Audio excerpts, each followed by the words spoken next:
Hi, everybody. Welcome to Bizzy Living Sober. Bizzy Living Sober. Bizzy Living. And we are on podcast 171, episode 171 with Chris. What's up, Chris? How are you today? I'm doing well. How are you? I'm so excited. I'm so excited to have you here. This is so amazing. Can I tell them the backstory, or do you want to tell them the backstory? Yeah, I mean, I tend to be pretty detailed, so if you want to give it, and maybe I'll fill in a little. Okay, perfect. So I did an interview with Corey O'Brien, and that was amazing. Amazing. And I put up his podcast, and within a couple days, I heard from Chris, because Chris was really moved by what Corey had said. Hence, I said, all right, Chris, I really think you need to come on our show. So here we are. We are here. I didn't give too much detail, so you get to add to that, because I want you to tell us your story anyway. Okay, cool. Well, I'm so excited about this. So I listen to your podcast every time there's a new episode. Sometimes I listen to it multiple times. The Corey O'Brien one, I just was like in my morning, like doing my thing. I was so happy to hear Bizzy sing Bizzy Living Sober like she does every time. And I was literally like crying. I think I was shook, like, is the best way to describe it. And sometimes words don't even do justice to these things, but, hearing somebody else say so much of what resonated with me on this kind of platform is huge. Like, to felt like you're not alone, you're being heard by another audience, even though it's somebody else speaking it, you know? But what Corey said about his trials with, self-acceptance, and I don't know that he said it exactly like that, but this is what I got from it. And it really made me like reflective and think, what were the reasons that I started using? What did I use as my excuse for my bad behavior, so to speak, and so much of it resonated with me. The rejection from family members, from peers at school, from all of that. It plays a big part, I think, in most gay people's, their story. Sorry, I'm sweating. It is like hot today, and I'm drinking coffee on top of it. So excuse me, but I felt like I really had to share something about it. I was moved so much that I made a Snapchat, and I shared it, and I put it on my Instagram and Facebook, which is a little bit weird to post videos on either of them. I don't normally do that. And I cried a little bit on it, so I had to stop recording because I didn't want to be a crybaby on the internet. But and then I reached out to you, and I honestly was surprised, like, that you got back to me, like, especially so quickly. Like, that was really exciting. I was like, I'm actually messaging with her. And I live here with my mom and my stepdad, and I was telling my mom about it. I was like, that podcast I listen to every day, Bizzy Living Sober, not every day, but, several times a week, because I was late to the game and I had to get caught up. And she was like, are you serious? That's so exciting. Like, that's awesome. And then when you asked me to be on the show and to be able to share my story, I was kind of dumbfounded, like really excited, and just even a little overwhelmed for a moment, just thinking like, well, this is a really great opportunity to be able to share my story and see, if I could help somebody feel even a little bit like you and Corey made me feel when I listened to that podcast. It's so amazing, because I think that every time I say at the end of the show, I'm like, write to me, you are not alone. And I think people think that I'm kidding, but I'm not, obviously. Like, come on, call me. And I've written to a couple of other podcasters that I listened to and didn't ever receive anything back. So I just wanted to put it out there for my own peace of mind, like, hey, this really moved me. And I know that you're very, like, this is very, like, ground level, you're very rootsy, like it's so organic. Like, I'm not gonna lie, I feel this is so cheesy, but I feel like part of your family, because like you have your husband on, who I totally enjoy hearing, and you have your kids talking about their college experiences, and like, and getting insight into other people who are, you know, in other parts of the country. It's so awesome. And it's like, it kind of came to me, this podcast kind of came to me in a time that I really needed it, because I've not been a 12-step program goer, but I really needed to have something more in my life than just the treatment, just the therapy once a month.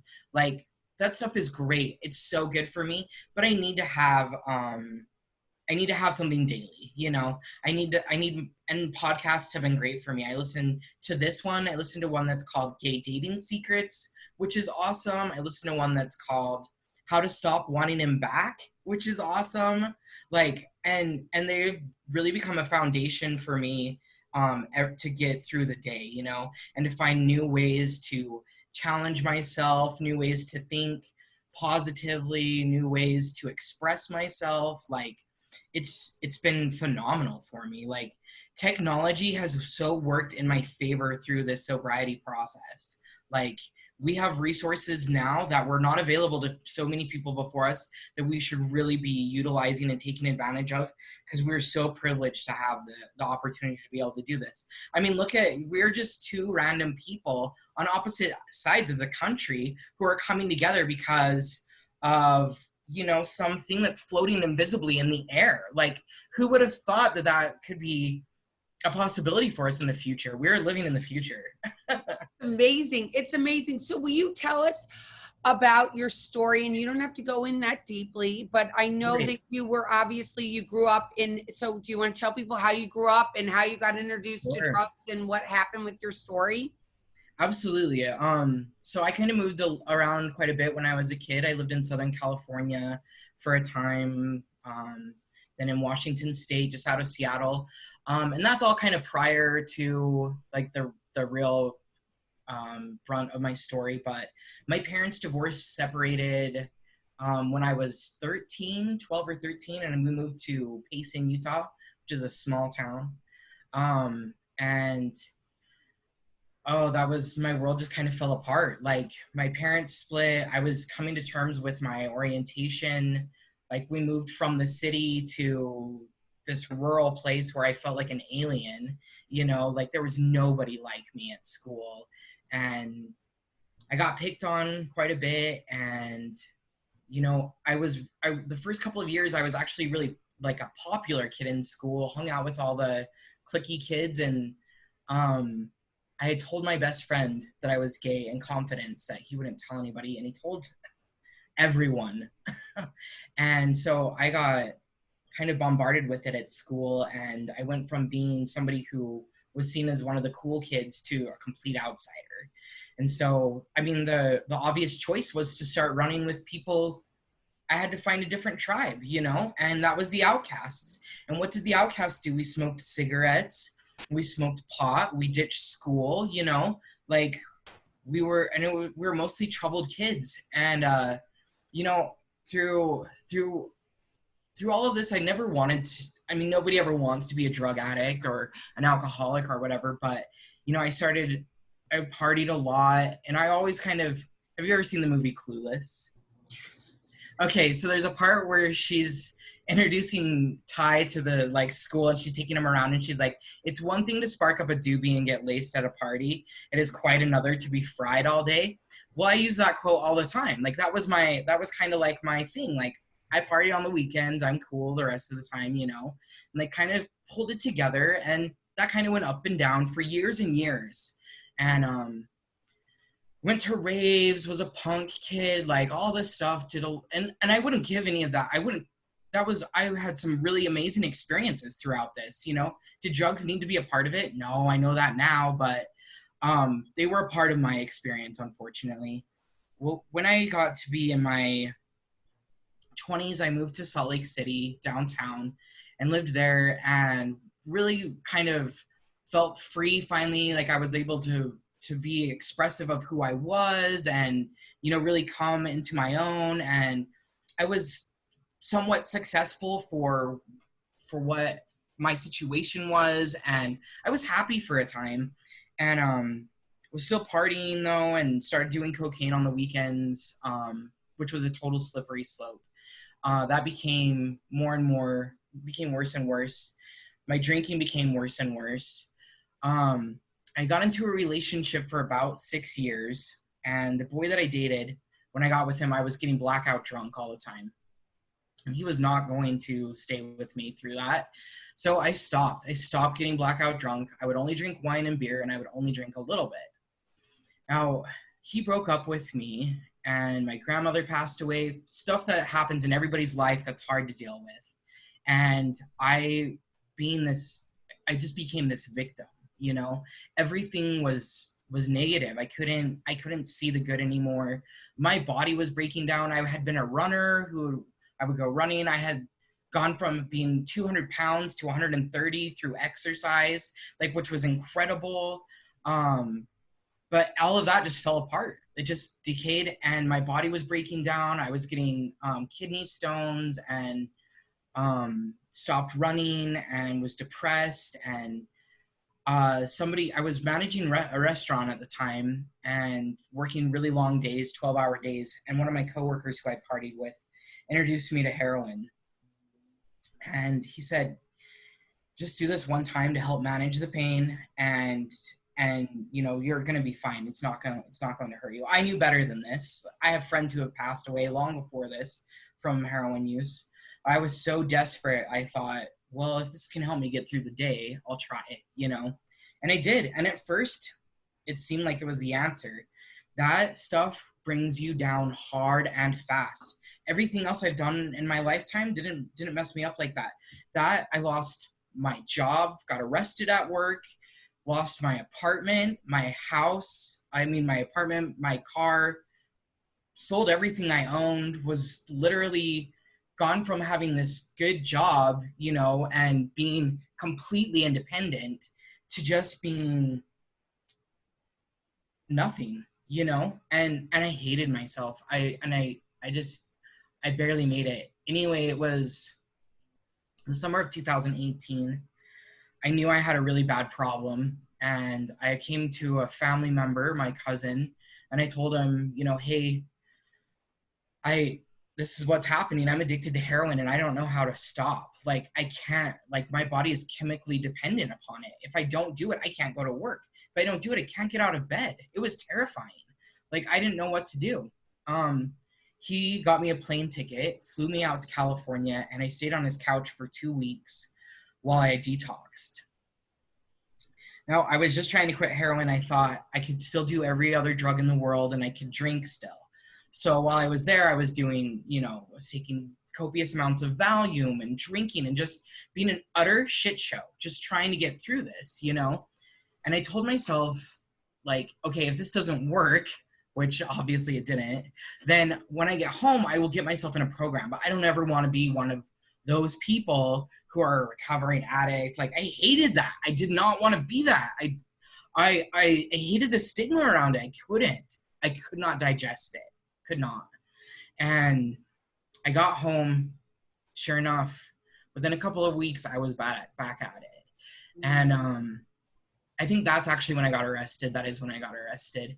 Lost my job, got another job. It was a really good job too. It was a server at a really beautiful French restaurant in the Avenues where I lived. I loved that job. I only had it for a month, like, because I couldn't get my shit together, you know? And anyway, that I finally, and this is really hard to talk about, but we're going to kind of just breeze past it.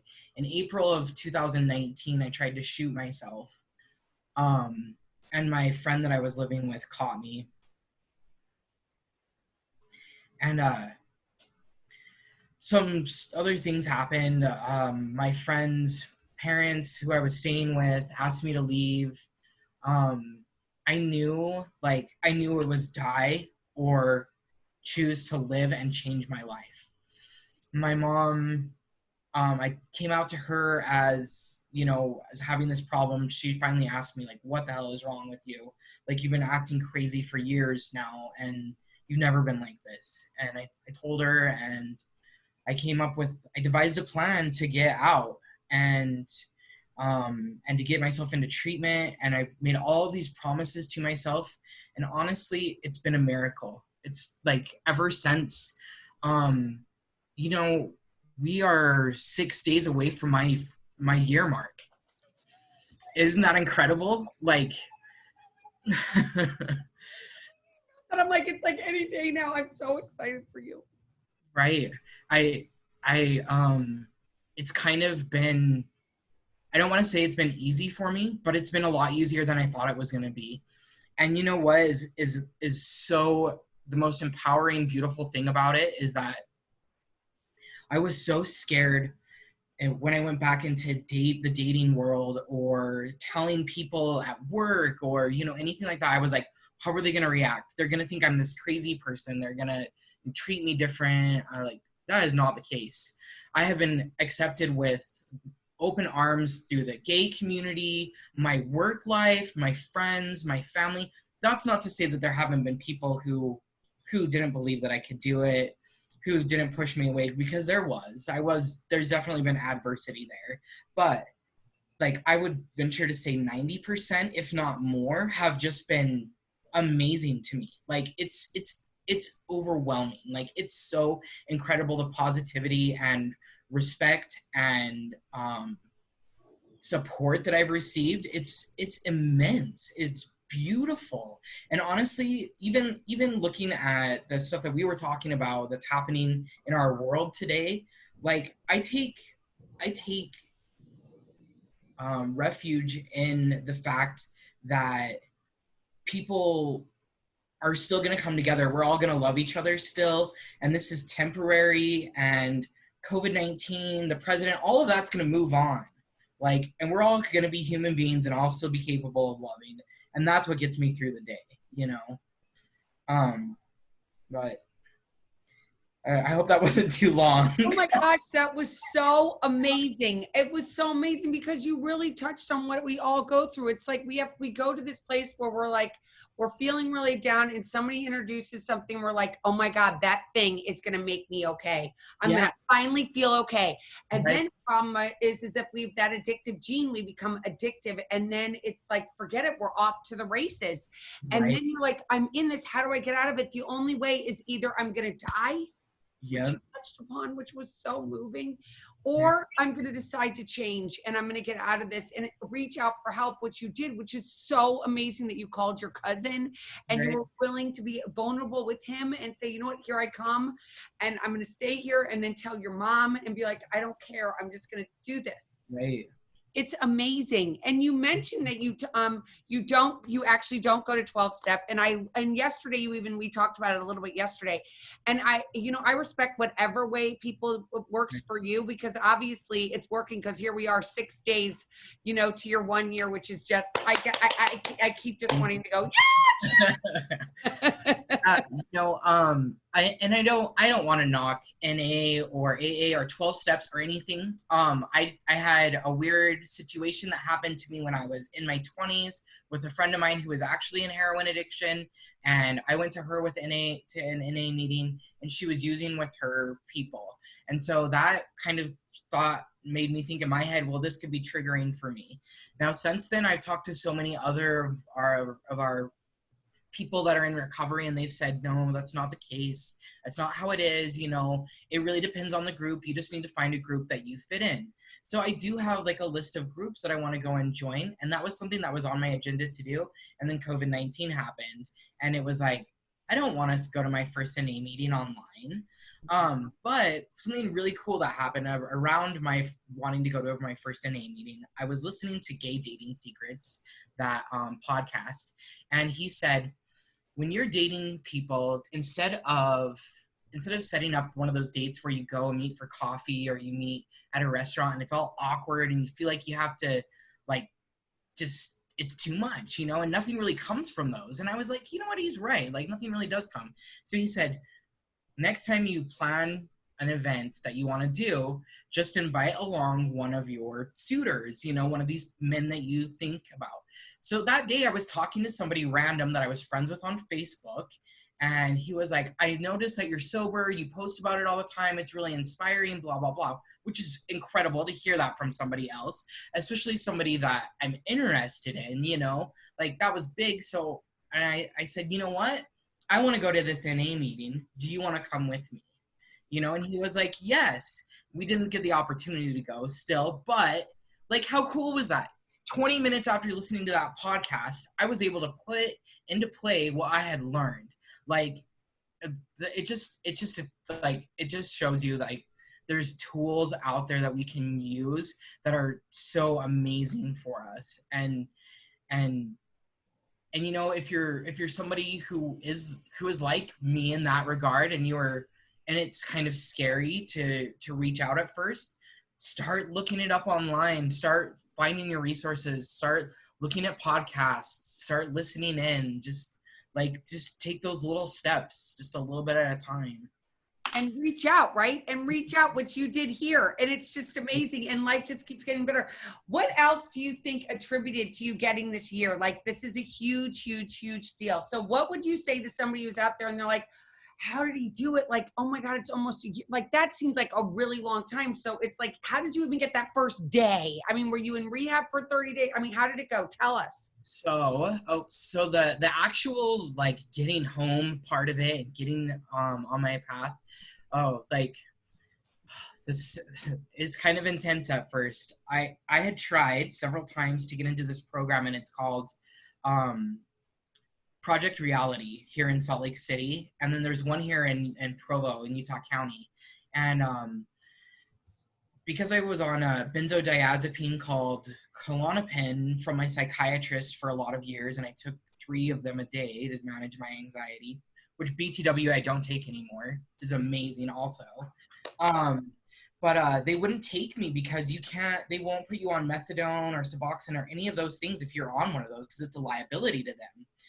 So that was a big hurdle for me, and I kept with it, and even the medical community told me some things that I was like not so happy about, like that I needed to not put myself into withdrawal yet. Do you follow what I'm saying there? Yeah. Yes. So, yeah. And that was a really hard pill for me to swallow, because I was like, are you telling me to go out and use right now? And they were like, well, if you quit using both of these medicines at the same time, it has probability to kill you. And I was like, oh, well, that's, you know, and that's part of the reason why that is so important to go to the doctor when you're going through these things. Because what if I hadn't? Actually, I have a story about that. I did not know that was so dangerous. And I did stop taking my Klonopin and stopped using heroin when I was staying with my friend. And I had a seizure, which was terrifying. And I was there by myself. And the only reason I knew was because I was on the bed feeling sick and terrible. Something happened and I opened my eyes and I was on the floor. And I was scared to death. I thought I was going to die. But so I got home and went through this whole process. My mom, she works at the what is it called? The Justice Building here, the courthouse, and the program is actually in the same building. So I was able to ride with her to work in the morning, go to treatment first thing, get my medication, get on the bus, and come home. And that worked for a while, and that program is excellent, but it was really hard for me because it's about a 45-minute bus ride away, and you have to be there before 8:30 a.m. to get treatment or your medication. And so I was talking with somebody else there, and I found another program, and it's called MAT with Mountain Lands here. And this has worked out way better for me because I go in, they determine based on your situation how often you go in, and I see them for treatment now. And I love my treatment doctor. She is amazing. Her name is Stacy. And like anytime I've come in there and I've been sad or anything, last time I was had a little bit of trouble, and she pulled up my intake picture, and she held up a mirror and she said, come around here and look at this. And we looked at my face now compared to then, and I just started crying, you know, like, it's incredible. I look like a different person. Like, you can see in my eyes alone, like, that I don't look dead anymore, you know, like, and it's crazy. Anyway, I see a therapist here in town in Payson. Um, Now there's been a lot of monetary problems, you know, like losing jobs and stuff. And my family is pretty, you know, like we're pretty ground level. Like, um, the, the, there's so many programs right now that are out there to help you and that you can sign up for and stuff. I'm not paying to see my therapist until the end of this year, which that's incredible. Like, who knew that these resources were here, you know? And I do pay for my treatment and I pay for my medication that I'm on, but they work with me on a sliding scale. I do have an incredible job now. I work with my best friend's husband. He owns an accounting and tax firm, and I work there. I love our clients, and I have so much fun with it.